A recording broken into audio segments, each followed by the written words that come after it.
Welcome to Two Doctors Homestead. My name's Daniel, and this is another exciting episode of Prepper Pantry Pick of the Week. Every week we take you shopping with us. We pick out an item, talk about where it fits into your long-term food storage pantry, calories, costs, nutritional information, long-term storage, all those kind of things. So thank you for shopping with us today. We like to do the videos, just going through the store, show you the items, the prices, that kind of stuff. I think some people really enjoy it, and if you're enjoying our channel, enjoying our videos, check in. It's something fun people have been doing. Just drop a comment in, say checking in from wherever you're at. It's neat to see where all our people are from, everyone that's watching us, and we do appreciate all of you for watching the videos. We love the new subscribers, the comments, all that. So thank you guys for watching.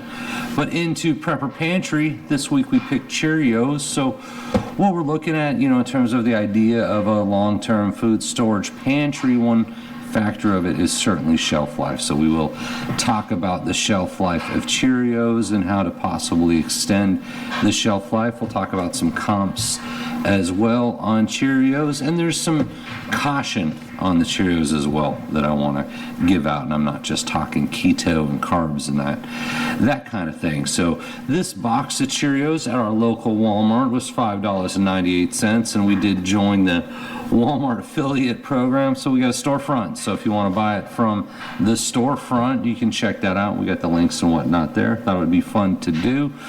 Don't want to get in trouble for filming in Walmart, so now we're Walmart affiliates. So hopefully if they did hassle us, that might get us a pass there. But $5.98 for the box, 17 servings per container, 140 calories per serving, so a total of 2,380 calories in the box. Now it is a box. It is a large box. Sorry, you got 1 pound, 8 ounces of Cheerios. That's more than, say, a 2,000 calorie day of food, 2,380 calories. 2,000 calories is considered the average daily diet. So you wouldn't necessarily want to eat the entire box, and I'd maybe caution against just living on it even at 2,000 calories. So 14 servings is what you'd need to get to 1,960 calories. That costs you $4.92, and that's pretty close to 2,000 calories. You'd have to do like 14 and a half or something like that if you wanted to get a little bit closer to 2,000, maybe 15. Once again, not telling you how much to eat, just looking at the math. So the question is, how healthy is it if all you did was live on Cheerios, right? So in the nutritional information here, if you ate 14 servings of Cheerios, you would get 35 grams of fat, which is 42% of your daily, and it points out really the fat is from the milk. So there's two numbers. You've got just the cereal, and you got the cereal with the milk. I'm not doing the cereal with the milk because there's a lot of different kinds of milks out there, and you might just eat it out of the box, especially if you're in the bunker and the zombies are outside. You may not have milk handy. So total fat 35 grams, 42% of daily, zero cholesterol. Now, sodium is 2,660 milligrams, which feels like a lot of sodium. Once again, this is if you ate 14 servings. That's 112%, so I guess a little over the daily recommended on sodium. So in that sense, it's about where you're supposed to be. You do need some salt. Your brain needs salt. Too much salt can have negative health complications. Total carbs 406 grams, which is 140% of the daily, so I wouldn't call it low carb in that sense. Now if you're doing your math, you do have a mix of fibers and sugars and whatnot, so you might subtract the fiber. That's all how you're doing your health math there. Total protein 70 grams, and it doesn't give a percentage of recommended daily. A lot of things don't. Most things don't seem to, as if you're not supposed to eat protein.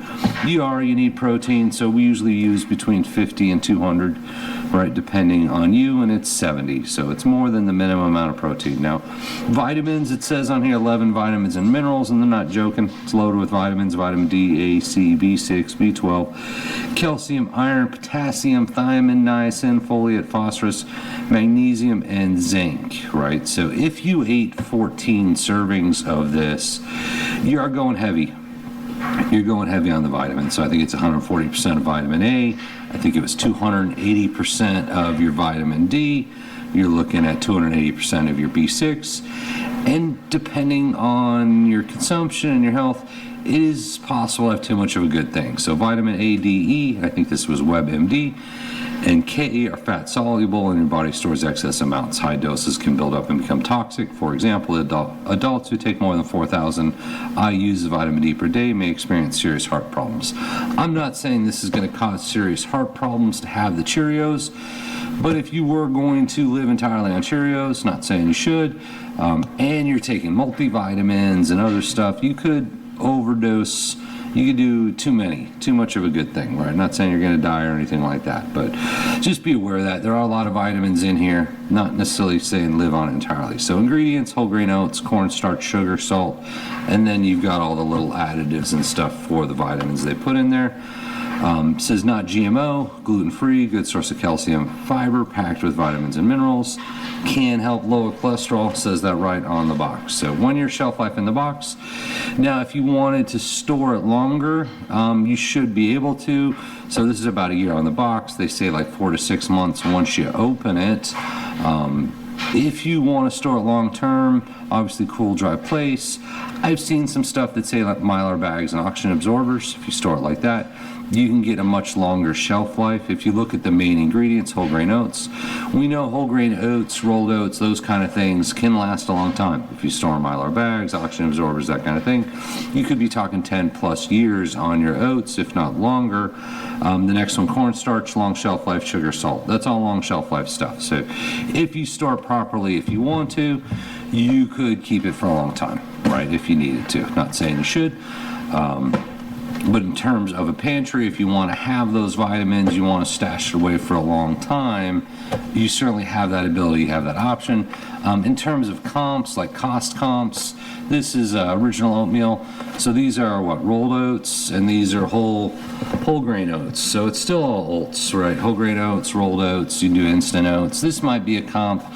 If you get the generic like Quaker brand oats, it's probably a little bit less expensive. So if you want the oats and you're trying to find a way to save a little bit money, just the generic basic rolled oats is going to be very similar to, say, your Cheerios. They do add a lot of vitamins that you wouldn't get otherwise. So in terms of building out your pantry, certainly an option, right? Is an easy snack, healthy, unless you're doing stuff like keto or carnivore, Atkins, any of that stuff. You probably don't want the oats and the Cheerios and all the carbs and everything. But other than that, generally I call it healthy. So when we're talking about building out that long-term pantry, certainly buy stuff you eat. Don't buy stuff you don't eat to stash away for the apocalypse that may never happen. And in that sense, you know, you want to keep an eye on your shelf life, keep an eye on freshness. Don't let the food expire, right? There's no sense in keeping expired foods around. So you want to rotate your pantry, all that good stuff. So probably a good time if you don't already have some kind of food stashed away. I think I saw some numbers that like 50 or 60% of the U.S. population only have like 2 or 3 days worth of food in the house. And I don't know 100% on that. I didn't dig too much into the survey.